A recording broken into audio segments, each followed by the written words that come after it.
G'day everybody, and welcome to this very special presentation by ATAR Notes on how to ace the QCE. Today we're looking at top study tips, and what I hope is that by the end of this presentation, no matter where you currently are in your studies, no matter what the time of year is, no matter what your grades currently are, my hope is that you come away with a few tips and tricks that you can implement right now to improve your study techniques and therefore your grades. So let's get into it. By way of introduction, my name is Nick. I graduated from high school a few years ago and went on to study a Bachelor of Arts at university, which I really enjoyed. And now I work for ATAR Notes, and I'll expand a little bit on what ATAR Notes does later on in this presentation. But essentially, we just try to help out QCE students and also students across Australia and other states as much as we possibly can. So we try to give as many QCE resources as possible to help you out on your QCE journey. So today we're looking at study tips, but I think it's important to initially acknowledge that everything that I talk about today has broader context. So as I'm sure you're aware, the recent change in Queensland from the OP to the ATAR has come with a lot of uncertainty and rhetoric and essentially transition, not only for students but also for parents and for teachers and practically everybody involved in the entire process. Now, usually in this presentation, when I have a little bit more time, the first section is really dedicated to explaining that new system. So how the ATAR is calculated, things like inter-subject scaling, poly ranks, basically all the technical terms and behind the scenes stuff. And I try to explain that in some depth to kind of give you a broader context of what you're actually working toward. Today, we're not going to focus on that, but please do be aware that if you are interested in learning more, ATAR Notes does have resources to essentially help explain that process. So we have articles on our website, explanatory videos, even things like forum discussion posts where you can ask all of your questions. So this particular user here, Joseph41, even though my name is Nick, that's actually me on the discussion forums. So please feel free to essentially get involved, ask any questions you have. That will be the best way to contact me after today. But as we know, today is focused on study tips. And I want to give or talk about 5 what seem to be quite simple tips, but tips which I think have a really fundamental impact and can make a really fundamental difference to your QCE experience and therefore your grades. Before jumping into any of them, I do just want to note that what it means to get a great ATAR is going to be very different to different people. People have different expectations, different backgrounds, different current marks and situations, and that's totally fine. What does remain consistent though, and what is probably applicable to everybody currently watching, is one question, which is, irrespective of my current circumstances, how can I improve? Or how can I get even better marks than I'm currently getting? And that's what I hope these 5 tips will assist with. So my first tip for today is having a QCE system. Now, what do I mean by that exactly? Well, a system to me is something that you can always rely on, or something that you can always fall back on. If you're uncertain about where to start, or what type of study to do, or anything like that, having a system gives you something reliable which is always there and which always underpins your study. And this is particularly relevant in times of uncertainty, where it's easy to get overwhelmed by the entire situation. At the moment, for example, at time of recording, we're in the midst of the COVID-19 situation, which is leading to a lot of uncertainty about what will happen in the future. I'm still studying at uni as well, and I know that it's really quite difficult to study at times when you're not really sure what's ahead of you. So having a system is important in that way. And to me, a big part of having a system is time management. So having a kind of framework for how you manage your study time, which ultimately will help with avoiding procrastination, which is, I'm sure, a dragon that many of us are attempting to slay. So to me, 2 of the main methods which I hear about from students a lot are study timetables and study to-do lists. And I'm sure you've probably kind of tried out one or maybe even both of these study techniques at some point. For study timetables, you might have something like this. So this is the study timetable of one of our very own tutors when they were in grade 12. And as you can see, it's really quite specific, quite comprehensive. It runs through not only this current day, but the entire month with what they plan to do at certain times, subjects they want to be studying, even things like part-time work and going to the gym and chilling at home and whatnot. This really, really worked for them. This particular tutor loved the structure, something that they could always fall back on. And even though I'm a big fan of structure in general, looking at this for me personally, I really don't think that would work for me. And I think what this indicates straight off the bat is that different things will be working for different people, and I think this will be a consistent theme throughout today's presentation. For this tutor, this system worked extremely well. They always knew what was coming up for them. But for me, looking at it makes me a little bit nervous. And the reason for that is, let's say I had math study scheduled in for 4 p.m. on a Monday, but then after school on that Monday, I really didn't feel like studying math. To me, in that situation, there are now two options. I can either really push through and try to study math, but I'm just not in the mood and I'll probably get frustrated and angry, or I can kind of ignore the timetable, which to me makes it a bit redundant. So what I personally prefer are to-do lists. Now, to-do lists, in my view, have the same benefit of being visual, so you can actually tick things off as you go, which provides a little bit of a secondary reinforcer. But there's a big difference between a good to-do list, a really robust to-do list, and a bad to-do list. Bad to-do lists, to me, are always vague. So the things on the to-do list will be something like, study math or get good results. Things that aren't specific and which you can never realistically tick off. If you have the goal, study math, that's great, but at what point can you tick it off? Never is basically the answer. You could always be doing more, theoretically. So for me, my to-do lists, I try to make them very specific. So instead of study math, it might be finish questions 2 through 6 of chapter 4 of my math textbook. Or, summarize this particular chapter, or finish this particular task, and it's very, very specific. Doing that gives you a robust overview of everything that you have to get done, but it also doesn't confine you in the same way that, to me, study time tables do.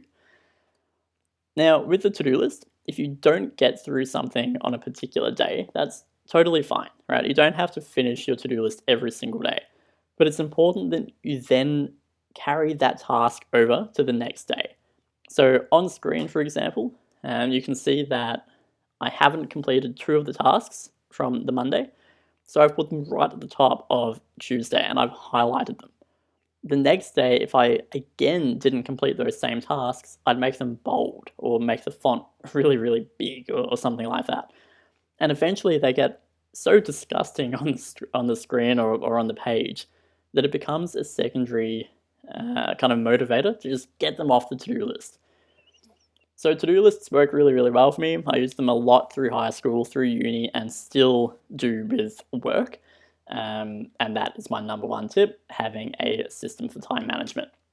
Of course, having a system can extend to things beyond time management as well. So for example, I had a book system for my different subjects. For every single subject, I had 3 notebooks.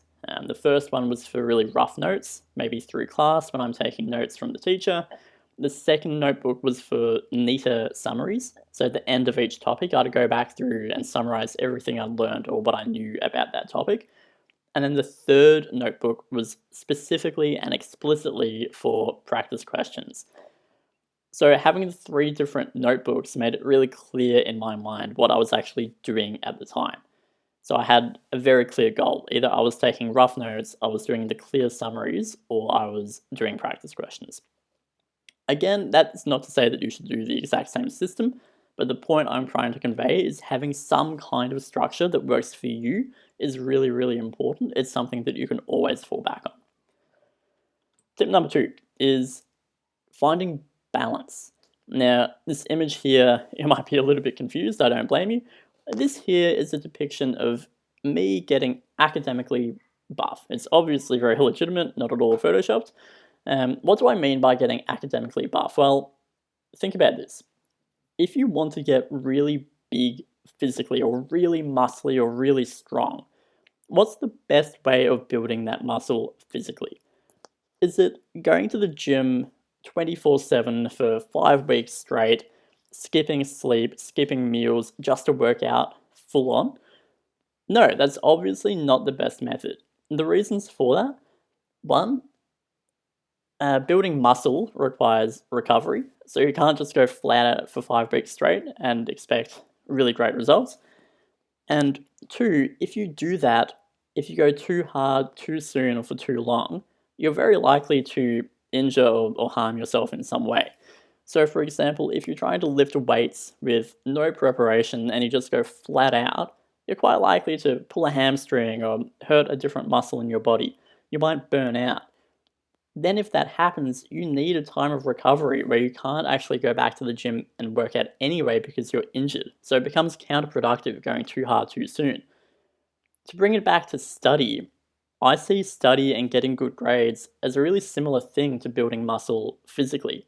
So if you want to get academically really strong or academically buff, as I've put it here on the slide, then the best way of doing that is certainly not to skip sleep and skip meals and just try to smash out the study 24/7 for 5 weeks straight before exams, because a similar thing will happen. You'll probably burn out. And if that happens, then you need a time of recovery where you can't easily go back to studying anyway. So again, it becomes counterproductive. So instead, what you want is consistency. You want to find a balance between your study and between other things happening in your life, social things, travel things, whatever the case may be. So for me, finding balance is all about continuing the things that you enjoy doing, but also incorporating study in your day-to-day kind of routine. So it's not the case that study has to completely dominate your life, and it's also certainly not the case that you shouldn't study at all. Finding that balance that works for you is super important. So to demonstrate that point, I practically never studied at night. For example, I can't really think of a time ever that I've studied after about 6 p.m. And when I tell people that, quite a lot of them are surprised when they look at my results and then they hear that. But I think the important thing to consider is that I was studying at different times that suited me better. So I'd get up a little bit earlier in the morning and maybe study a little bit before school, and then study straight after school, and then I'd take the night off. I don't work well at night. Personally, I find it difficult to concentrate. So I was finding that balance between working early in the day and then relaxing at night. If I tried to also study at night and push myself really, really hard, I might get good results for a week or two. I might do well on one particular test that I'd really crammed for, but long term, I certainly wouldn't have done well. Would have got too tired and burnt out. And in that way, it's really important to consider the long game. Right, through QCE, you're not just studying for your next test, you're also studying for your exams and preparing for your exams, which are really important. So it's really important to consider not just the impact of your actions on the next test, but also the one after that, and the one after that, and the one after that. Consistency is going to be your best friend for study. So let's talk about QCE study techniques and their importance. I think we're all familiar, I certainly am, of the concept of sitting down to study, opening up your books, looking at the page, and then going to your phone to Snapchat or WhatsApp or Instagram or whatever the case is. It's so easy to get distracted, perhaps now more than ever, with more people kind of studying from home and having so many distractions easily available to them on their phones and laptops and whatnot. So what's important here is to prepare yourself or set yourself up for really effective study. And something that I didn't realize for a long time is that study preparation, in my view, is just as important as study techniques themselves. So what do I mean by study preparation? I mean giving yourself the best possible chance of getting to the end of your study session and thinking, wow, that was actually really productive. I actually learned something or developed a new skill then. What you don't want is to get to the end of like a 3 hour study session, feel super, super fatigued, but also feel frustrated because you didn't get done what you wanted to get done. And that's what happens when you're trying to do both study and social stuff. So let's say, for example, you're trying to write an essay, but you're also having a conversation with your friend on Snapchat, sending funny snaps. What will happen is you'll get distracted so consistently with those snaps. And that time really adds up. It's not just the time that you take to look at the snap and reply, it's also the time added where you have to go back to your essay and then think about what position you were in previously or what you were thinking about. You might have to reread the previous paragraph and so on. And by the time that you do that, you might have another snap. And so you can see how that kind of divided attention really leads to a lot of unnecessary time. And it's really a lose-lose in those situations, right? You don't study effectively, which is obviously bad, but you also don't really enjoy whatever else you're doing that's distracting you because deep down you're thinking, oh, I should really be studying, or I've got so much work to do. That's how work really builds up. And that's how it's easy to get overwhelmed. If you're studying a lot, or at least you think that you're studying a lot, but you're not actually getting that much done. You might hear the phrase, study smart, not hard. If you haven't heard that before, you probably will in the future. For me, that's a big part of studying smart, actually dividing study time and not study time. So limiting distractions is a good thing overall in multiple ways. And again, it's all about the long-term preparation for exams. If you think about what your final exams will be like, you won't have your phone there, you won't have your friends there, you won't have those distractions. So you might as well prepare for that particular environment by studying in the same way. Now, if things aren't working for you at the moment, don't stress. Unless you're listening to this like 5 minutes before your last exam, you've still got time to change different things. And through the year, no matter what time of year it is, you can always experiment with new study techniques. There are hundreds, maybe thousands of different ways potentially that you can study, some of which are on screen. And this is something that I think, on reflection, I did quite well. Right? I experimented with many different techniques and then consistently used the ones that I knew worked well for me. Some didn't work well for me. For example, I was given advice to do notes kind of similar to this, which are essentially letters to yourself. This isn't my work. This is another one of our tutors called Jake. This is their letter to themselves. A list of things I don't know so that maybe I'll remember something. This is obviously quite expressive. It's very colourful, uses capital letters, a very expressive language. That kind of study didn't work for me, just kind of made me more stressed, but this absolutely worked for this particular tutor, who ended up getting, I think, a 99.8 ATAR, so obviously exceptional results. Sometimes all it takes is to be kind of taught something in a slightly different way or to approach something with a different technique. For example, our videos online, which are totally free, are available. Again, sometimes all it takes is a slightly different approach or strategy, and I really recommend kind of experimenting as early as you possibly can to work out which of those strategies works well for you. Now, I'm cognizant or aware of the fact that up until this point, basically all I've said is, hey, to do well in QCE, you just have to work out what works well for you and then pursue that, which seems really easy on paper or theoretically, but I'm very aware that that's not always that easy to be aware of what actually does work for you.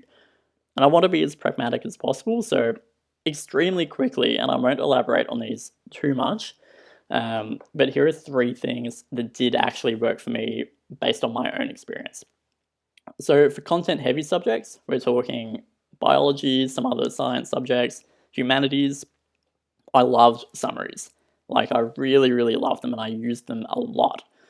So what I do is I'd get, say, an entire chapter of a textbook, and then I try to summarize that entire chapter into one A4 page. And then I'd summarize that summary. And then I'd summarize the summary of the summary, and so on, until it got down to, say, 1 or 2 paragraphs. That has a number of benefits. First of all, it improved my English writing skills. You have to be really concise, but still convey all the important information. It gave me a better understanding of the subject that I was studying, because you have to get a really good mental hierarchy of what's important and what's a little bit less important. And third of all, it gave me a really easy revision tool before end of year exams. Because with all of these summaries, you can give them to anybody, to a family member or friend or neighbor or whoever it is, and say, hey, can you please test me on this particular information? And they've got a really clear summary of everything that you need to know on that sheet, and you can get tested verbally. For English, writing full essays can be time consuming and tiring. And I'm not saying that you shouldn't be writing full essays, because you do need to understand how to write them effectively. But if you're really time poor, say you only have 20 minutes, a 20-minute window where you can study, that's not to say that you just shouldn't bother studying because you don't have long enough to write a full essay. What you can do in those kind of shorter time periods is write dot point essays. What's a dot point essay? It's basically a dot point by dot point guide of what you would write about more fully or more completely if you had the time. So you might have the essay prompt or the essay theme, and then you'll have a heading saying paragraph 1, dot point, dot point, dot point, paragraph 2, dot point, dot point, dot point, paragraph 3, dot point, dot point, dot point, and so on. And that gives you a really good indication of the structure that you're looking for without having to write the full thing. Again, really do recommend writing full essays. It has a lot of benefits, but if you have only a limited period of time, doing these little snippets of study really does add up across the year. And then for math subjects, really basic, I just smashed the practice questions as much as possible. But more than that, I also had them corrected or corrected them myself, and also kept track of why I was losing marks. If you do that throughout the year, themes will probably emerge. So you might work out that, hey, I keep losing marks because I'm misreading the question. And having that information before your final exams is absolutely golden, because it gives you a really good indication of what you should be focusing on in your pre-exam study. All right, let's move on to tip number 4, which is doing the small things consistently well. If you ask pretty much anybody who got a really great ATAR, I honestly don't think that anything they did would be particularly or drastically different to anybody else. When I speak to people who did really well, what becomes clear is that instead of doing, magic behind the scenes or whatever to get great results, what they're doing is they're just being consistent throughout the year. And doing little things consistently well really adds up. I call these really small things net gains. So things that on one particular day might not have much of an impact, but over the space of 6 months or 12 months will really add up. For example, if you're dehydrated on one day between now and your end of year exams, that probably won't impact your ATAR a lot. But if you're dehydrated every single day between now and your end of year exams, of course that will impact your results. You won't be able to study as effectively, you might get more headaches, you won't be able to concentrate. And those are the really small decisions we make on a day-to-day basis that add up a lot over time. Again, consistency will be your best friend. Which leads us to our final tip for today, which is using the resources you have available to you. Now, realistically, everybody's going to have a similar textbook, everybody's going to have a similar kind of standard of teaching, so it's really up to you to make the most of the other resources available to you. If you haven't checked out the QCAR website, I really recommend it. They have a lot of great resources there for not only students but also parents. Things kind of explaining the system and study tips and things like that. ATAR Notes also has a whole range of free resources, as I was mentioning earlier. So we have free downloadable notes on our website. We run free lectures multiple times per year. The discussion forums, which I mentioned previously, you can come and ask any questions you have for any of your QCE subjects. We have a whole team of past students there who can answer you. Also articles and essay marking and a whole range of things which I really recommend checking out. If you're looking for something a little bit more comprehensive, we also have a range of QCE study guides for a whole heap of different QCE subjects. They run through both course notes which are kind of like condensed textbooks running through everything that you need to know in really simple terms, and also text guides, which is specifically for English and literature subjects that look at different texts. They have things like a quote bank and sample essays and really comprehensive theme and character analysis, which I really recommend. And in my view, what is the most comprehensive support system possibly available for QCE students is our tutoring service called TuteSmart. I really do recommend checking this out, just at tutesmart.com. Basically, everything you could possibly want in a tutoring service is included, both online and offline. So live streamed classes, downloadable resources, 24/7 access to an online Q&A with our tutors, things like that, which have been developed by past students to help you as much as possible in your ATAR studies. In general though, please do keep involved with our community. If you don't have an ATAR Notes account, really recommend registering so that you keep up to date with everything that's going on in the ATAR Notes and QCE world. You can see our social channels there, and again, please do get involved with our forum discussion boards. If you have any questions, that's the best place to ask them. Hope you all have a fantastic day, and thank you so much for joining me. All the very best on your QCE journey. Thank you.